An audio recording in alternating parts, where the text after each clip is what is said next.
안녕하세요, 여러분. 성공합시다. 우리가 인생을 살 때 누군가가 우리의 인생을 완전 보장하고 그 결론이 분명히 있다는 것을 계속 얘기하면서 가게 한다면 얼마나 힘이 날까요? 오늘 본문이 하나님, 내가 너희 인생을 이끌고 있다.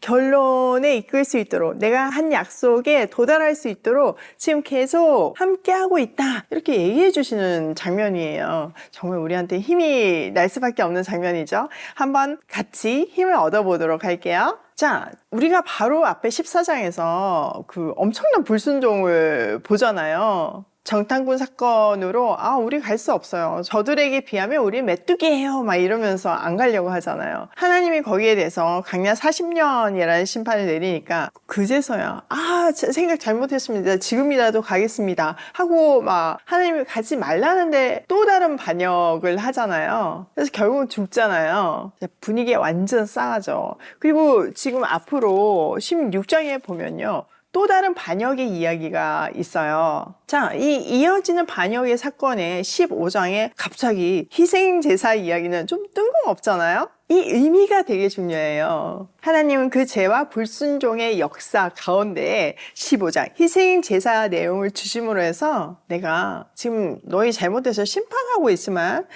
반드시 그 약속의 땅을 주겠다라는 의지를 보여주시는 거예요. 약속을 확인시켜 주시는 거예요. 오늘 본문의 곡식 재물과 포도주는요, 광야에서는 얻을 수 없는 정착 생활을 해야지만, 농경 생활을 해야지만 얻어지는 것들이에요. 그런데 그 제사에 대해서 얘기한다는 거는 그렇게 드릴 수 있는 환경을 만들어 주신다는 약속이잖아요. 불안에 떨고 있는 백성들에게 약속의 땅은 반드시 줄 것이라는 하나님의 변함없는 은혜와 축복의 보증 증서와 같은 내용이에요. 자, 살펴보아요. 1절, 주님께서 모세에게 말씀하셨다. 너는 이스라엘 자손에게 일러라. 그들에게 이렇게 말하여라. 이제 너희는 내가 너희에게 줄 땅, 곧 너희가 살 곳으로 들어갈 것이다. 자, 하나님은 모세에게 약속의 땅에 들어간 후에 지켜야 할 제사법을 지시하고 계세요. 그러니까 이 구절은 하나님의 약속의 성취를 전제하고 있죠. 이것을 통해서 우리는 하나님의 신실하심을 느낄 수 있고 그들의 미래가 하나님께 달려있다는 것을 확인할 수 있죠.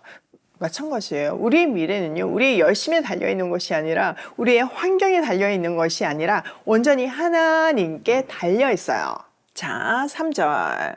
그러면 너희는 소떼나 양떼 가운데서 제물을 골라 나 주에게 불살라 바치는 제사, 곧 주를 기쁘게 하는 향기를 드리게 될 것이다. 선한 것을 갚으려고 드리든 자원에서 바치는 제물을 드리든 너희가 지키는 여러 절기에 드리는 번제나 희생제를 드릴 것이다. 나 주에게 제물을 바칠 사람은 고운 가루 10분의 1 에바에 기름 4분의 1 흰을 반죽한 곡식 제물을 함께 주에게 바쳐야 한다. 번제나 희생제에 드리는 제물이 어린 양 한 마리면 부어드리는 제물로는 4분의 1 흰의 포도주를 준비해야 한다. 짐승 제물을 바칠 때는 기름 섞은 곡물과 포도주를 함께 드려야 한대요. 이 규례는 제사의 구체적인 방식과 질서를 정해주고 있죠. 이거는요, 제사가 하나님께 드리는 모든 것의 상징임을 보여주고 제사 드리는 사람의 온전한 헌신을 요구해요. 또 제물의 종류에 따라서 함께 드리는 제물의 양이 다름으로 해서 하나님께서 정하신 질서를 지켜야 한다는 것을 강조하고 있어요. 자, 6절.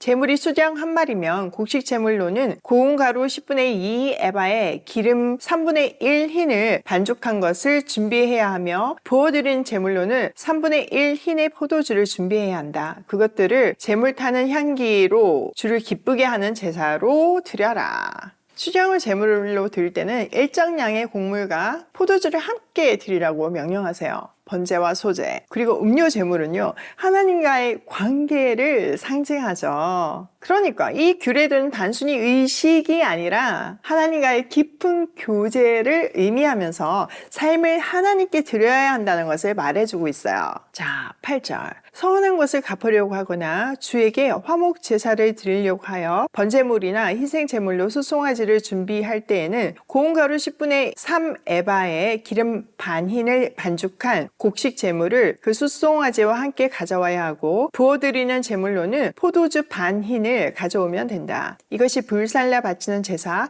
곧 제물 타는 향기로 주를 기쁘게 하는 제사가 될 것이다. 자, 소를 제물로 드릴 때에도 함께 드릴 곡식 제물과 포도주의 양을 규정하고 있어요. 소는 더 큰 헌신을 상징하잖아요. 그러니까 곡식 제물과 음료 제물도 더 많이 필요할 수밖에 없죠. 이것을 통해서 하나님께 드리는 예배와 헌신이 때로는 더 큰 희생과 헌신과 자원이 요구될 수 있음을 나타내고 있어요. 그러니까 우리 일상도 마찬가지잖아요. 때로는 더 큰 헌신과 더 큰 섬김과 더 큰 희생이 필요할 때가 있어요. 때로는 그게 우리한테 무리하게 느껴질 때도 있잖아요. 근데 그것을 통해서 온전히 하나님을 의지한다는 것을 보여주는 것이고, 그 모든 것을 하나님께 드리고 싶어 하는, 넘치도록 드리고 싶어 하는 우리 마음을 통해서 하나님께 영광을 올려드리는 거예요.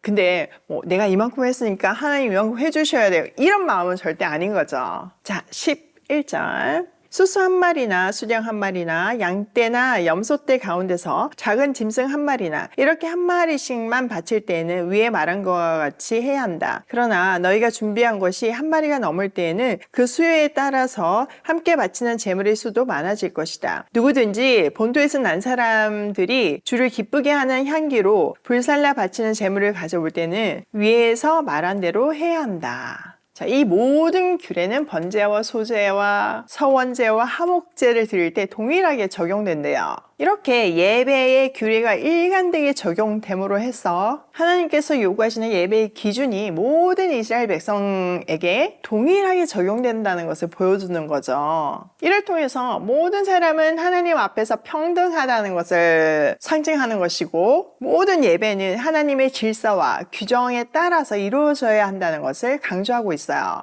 우리의 예배도요, 하나님께서 정하신 질서에 따라서 드려져야 해요. 각자의 상황에 따라서 다르게 드려질 수는 있지만 하나님께서 받으시는 예배의 기본 정신과 규례는 변함없죠. 자, 14절. 너희 가운데 몸붙여 사는 외국인이나 대대로 너희 가운데 섞여 사는 사람들은 주를 기쁘게 하는 향기로 불살라 바치는 제물을 바칠 때에는 너희가 하는 것과 똑같이 그렇게 하여야 한다. 회중에게는 너희에게나 너희 가운데 살고 있는 외국인에게나 같은 율례가 적용된다. 이것은 오고 오는 세대에 언제나 지켜야 할 율례이다.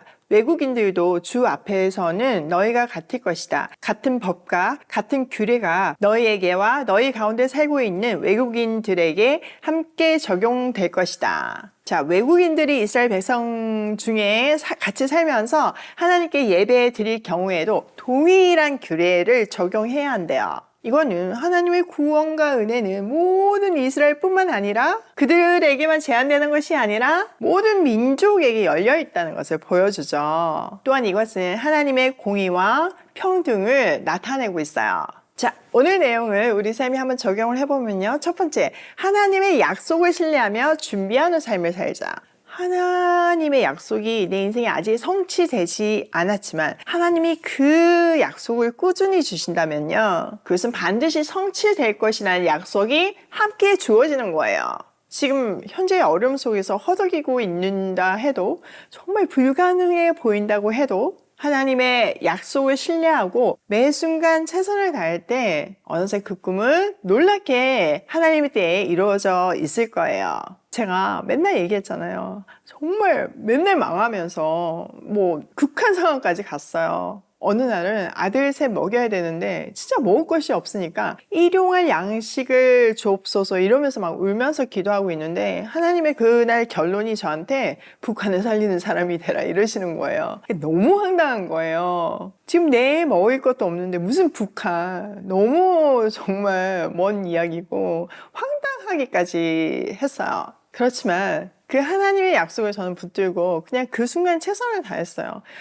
제가 그 크신 하나님을 어떻게 다 알겠어요. 그렇지만 하나님이 시키시니까 오늘 이 순간 최선을 다합니다 이러면서 했는데, 진짜 시간이 되었을 때 우리 마켓이 만들어지고 우리 패밀리가 만들어지는 것을 보면서 저는 정말 더 확신하거든요. 또 요즘 경기 너무 어렵잖아요. 마켓이 어려울 때도 있어요.